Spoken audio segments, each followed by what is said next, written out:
The CHP leadership is in a meeting in both Ankara and Istanbul. Statements will be forthcoming. We'll report on this, but we'll discuss the implications and repercussions of this development for Turkish politics. NTV political commentator Kemal Öztürk and Istanbul Gedik University faculty member Sakir Dinsahin are our guests. Welcome to the NTV broadcast. We welcome you. Hello, have a good broadcast. Greetings to Mr. Kemal too. So, Sakir, I'd like to start with you. Now, of course, we'll discuss the details of the decision. There are legal implications.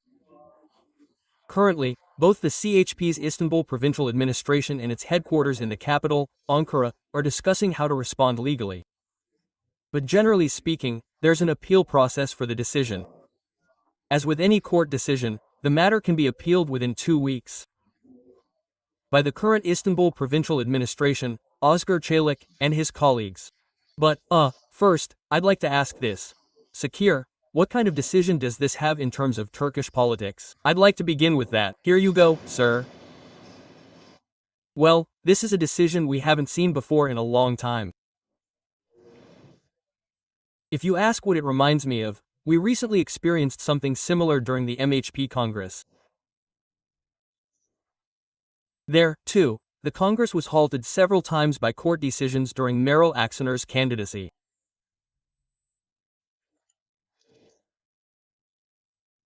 It could be compared, but other than that, I don't seem to recall such a decision recently, even in the 1970s.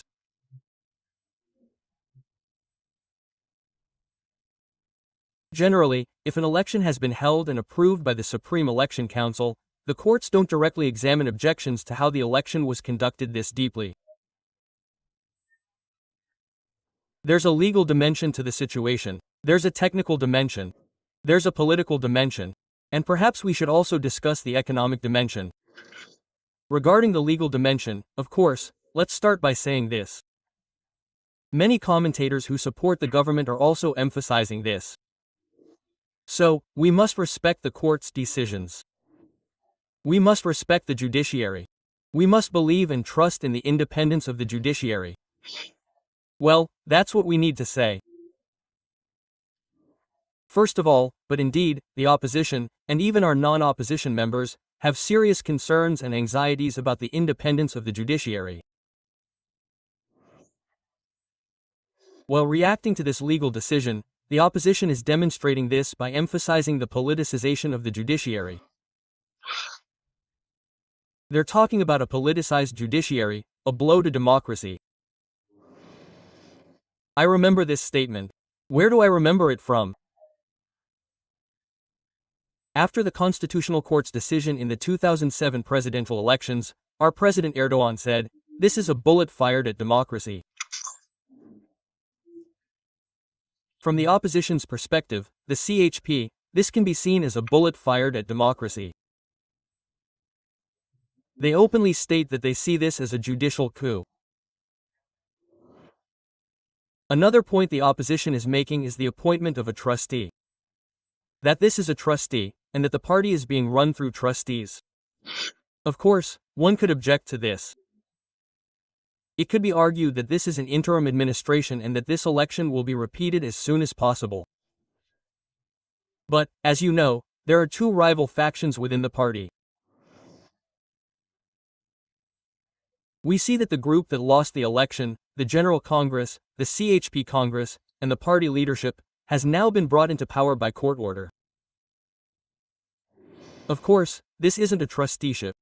Gürsel Tekin also said that CHP members will govern the CHP and that we will save our party from the corridors of justice.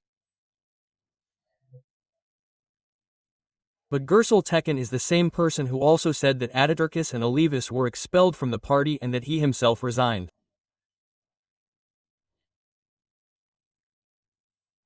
How much will the party members accept when someone whose relationship with the party is so severe and whose bad character is widely known, is brought to the provincial administration? I don't know, or rather, I know. It's not a decision that party members can stomach. Even if there isn't a trustee, even if there is an interim administration, this is perceived by party members, by CHP members, as a result of the politicization of the judiciary, as a process that is perceived as a trustee appointment, even from within the party that is threatening democracy. As I said, this is the political situation. It's possible to focus on the technical and legal aspects of this, but no matter how technical or legal we talk, having a technical explanation for what we're doing doesn't mean it's politically acceptable.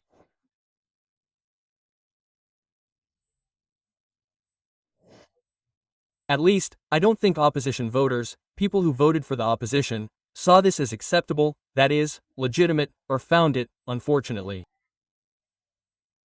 We also began to experience the economic consequences immediately. There was a drop of around 5% in the stock market.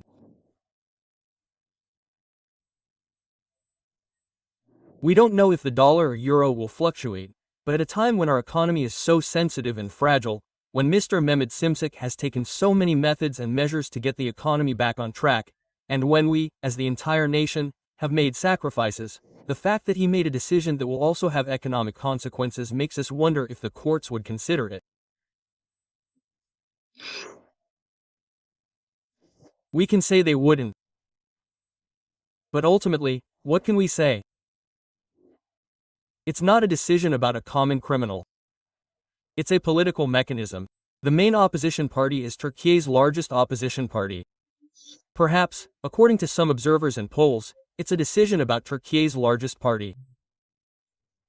So, to make a long story short, I heard a yes. I have to finish. I'm finishing right now. There are political consequences. We'll talk about the opposition in detail. Since there are so many headlines. Take a breath, teacher. I've studied. I wanted to explain it quickly. Hardworking students. Okay, thank you. I'll discuss this in detail now, and there are statements from Tekin and the current provincial chairman. There are messages within these statements, between the lines. We'll discuss that as well, but Kemal Öztürk, how do you feel about this decision from the perspective of Turkish politics? How do you evaluate it? In previous elections, we usually heard party names in courtrooms after the elections, after the ballot box counts.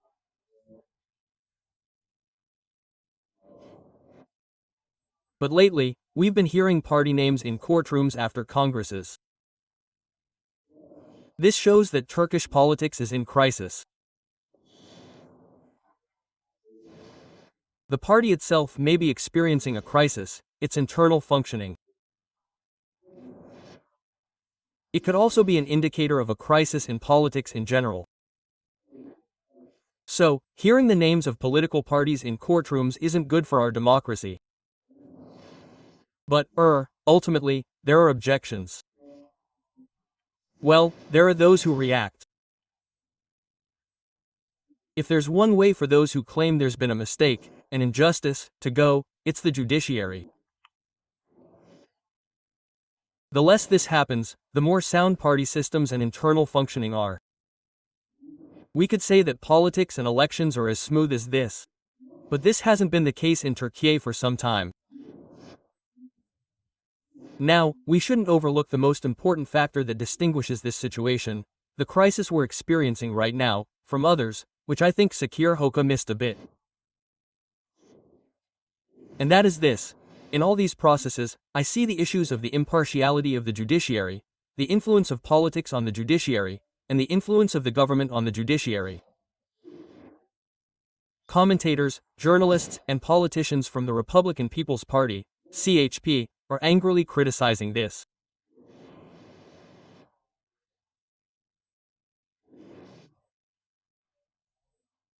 But we mustn't forget this. All these processes took place after internal debates within the CHP in 2023. All this happened after the former party leaders and their team declared that there was fraud, that there was corruption, that our rights were violated at these congresses, and after they appealed to the courts.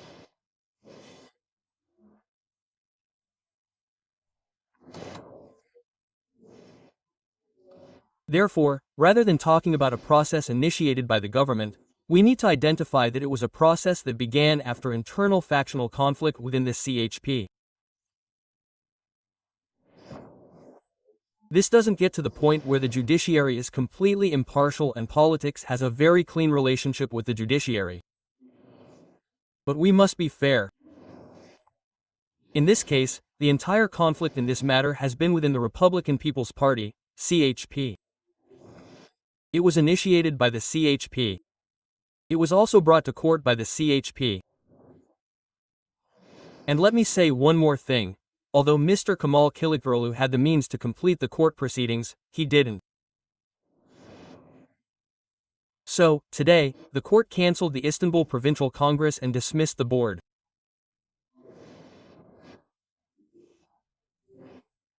Now, we'll see the second aspect of this process in September.